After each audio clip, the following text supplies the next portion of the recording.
একটা সমীকরণের দুটো বীজ যদি আলফা বিটা হয় তাহলে সেই সমীকরণটা কি হবে প্রথমে সেটা দেখতে হবে। তাহলে সমীকরণটা হয়ে যাবে এক্স স্কোয়ার মাইনাস বীজের যোগফল into x plus alpha beta সমান 0। এইটা হচ্ছে একটা সমীকরণ যার দুটো বীজ হচ্ছে একটা আলফা একটা বিটা।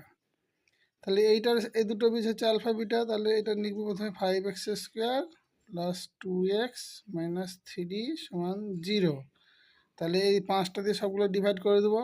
তাহলে x square plus 2/5 into x minus 3/5 x. তাহলে এই সমীকরণ আর এই সমীকরণ দুটো সমীকরণকে তুলনা করতে হবে, কারণ এইটারও আলফা বিটা বীজ। তাহলে এখানে আলফা প্লাস বিটা সমান হয়ে যাবে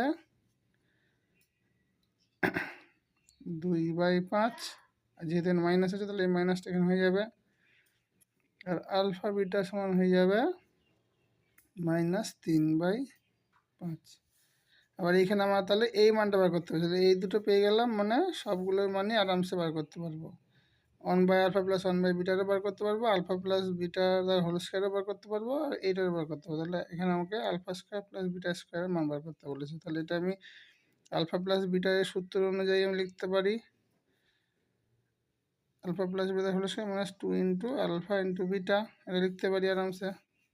তাহলে এটার মান জানি, এটার মান হচ্ছে মাইনাস 2/5 তার হোল স্কোয়ার মাইনাস 2 ইন্টু এটার মান হচ্ছে মাইনাস 3/5।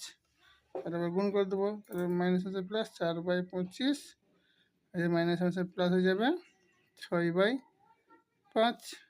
সমান হচ্ছে 25 যদি লসাগু হয়ে যায় তাহলে হয়ে যাবে 4, আর যেতে 5×6 30, সমান হয়ে যাবে 34/25।